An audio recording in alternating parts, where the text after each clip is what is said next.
Hi everyone. I am Sharon. I will teach the lecture Medically Important Bacteria. Learning outcomes. At the end of this topic, students should be able to understand the general features of medically important bacteria and describe the most common infectious diseases caused by these bacteria. The initial criterion of classification of medically important bacteria is based on the cell wall, which are no cell wall, rigid cell and flexible cell wall. Bacteria with rigid cell walls can be subdivided into obligate intracellular parasites and therefore can grow only within human or other animal cells, and free-living bacteria, which are capable of growing on laboratory medium in the absence of human or other animal cells. The free-living organisms are further subdivided according to shape and staining reaction into a variety of gram-positive and gram-negative bacilli and cocci with different oxygen requirements and spore-forming abilities. Bacteria with flexible or spirochetes are those without cell walls form separate units. Medically important gram-positive bacilli can be subdivided into two general groups, based on the presence or absence of spore, which are 1. Spore formers. 2. Non-spore formers. This is the scheme for differentiating medically important gram-positive bacilli. Spore-forming gram-positive bacilli can be categorized into two groups. 1. Aerobic, or also known as Bacillus. This genus including Bacillus anthracis, which causes anthrax, Bacillus cereus, which causes food poisoning, and Bacillus staurothymophoros, which used for efficiency testing of an autoclave. 2. Anaerobic, or also known as Clostridia. This genus including Clostridium perfringens, which causes gas gangrene, Clostridium tetani causes tetanus, Clostridium botulinum, which causes botulism or food poisoning, and Clostridium difficile, which causes pseudomembranous colitis. General characteristics of the genus Bacillus. There are aerobic, gram-positive and spore-forming. The spores are non-bulging spores. Obviously, there are in bacilli shape. There are two species of medical importance, which are Bacillus anthracis and Bacillus cereus. Bacillus anthracis, the organism that causes anthrax. The disease contracted from animals such as cattle and sheep, either directly or indirectly. The major virulence factors of B. anthracis are 1. A capsular polysaccharide. This capsule inhibits the phagocytosis and killing of the bacteria. 2. The anthrax toxin is secreted by the bacilli and associate extracellularly into complexes that are toxic to the mammalian cells. The disease may present as cutaneous anthrax, which is the most common, pulmonary anthrax, intestinal anthrax. Unfortunately, all types lead to fatal septicemia. Anthrax spores has high potential to be misused as biological warfare agent or bioterrorism. Anthrax is an often fatal bacterial infection that results when the endospores of the bacteria are introduced into the body from one of three ways. One form of infection is initiated when the endospores enter through a cut or abrasion in the skin. This is known as cutaneous anthrax. Once inside the skin, the endospores migrate to the bloodstream. Another form of infection can result from the introduction of endospores into food, which is then consumed. This is known as gastrointestinal anthrax. Inhalation anthrax is the third form of infection and occurs when airborne endospores are inhaled into the body. After a brief journey to the lungs, the endospores enter alveolar sacs where they attach to the tissue of the alveoli. This is where the body initiates an immune response against the anthrax endospores. Immune cells in the body, called macrophage cells, become alert of the endospores' presence and begin to attack by exiting the bloodstream. The immune cells engulf the endospores as foreign bodies and then enter back into the bloodstream, where they travel for a brief time.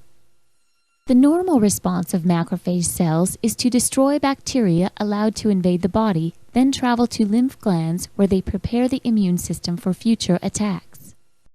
However, anthrax endospores are not destroyed, but begin to germinate within the macrophage cells until they end their journey within a lymph gland. Once inside the gland, the endospores develop into vegetative bacteria known as bacilli, which are then released from the macrophage. Once released, the bacilli cause damage to the cells of the lymph gland and begin to travel throughout the lymphatic system. During their travel, the anthrax bacteria begin to grow and multiply, infecting surrounding areas where they eventually make their way back into the bloodstream. Also during their travel, the anthrax bacteria emit virulence factors which contain the exotoxins responsible for a condition known as toxemia or blood poisoning. The exotoxins are then released from the bloodstream where they invade neighboring cells. This invasion makes the cells unable to regulate their environment and causes the cells to release water and eventually die. This buildup of water causes a condition known as pulmonary edema, in which a large amount of fluid accumulates in the lungs, resulting in tissue damage and pulmonary complications. For most people, symptoms can occur between 1 and 7 days from exposure to the anthrax bacteria. Such symptoms resemble a common cold and may include fever, cough, chills, muscle pain, shortness of breath, and shock. Inhalation anthrax, if not treated, can progress to severe disease and is usually fatal. Bacillus cereus. It is readily isolated from soil, vegetables and a wide variety of foods including milk, cereals, spices, poultry and meat. The bacillus spores can survive cooking and reheating. It causes gastroenteritis or food poisoning. Two patterns of the disease are the diarrheal and emetic syndrome, in which the main symptoms are nausea and vomiting.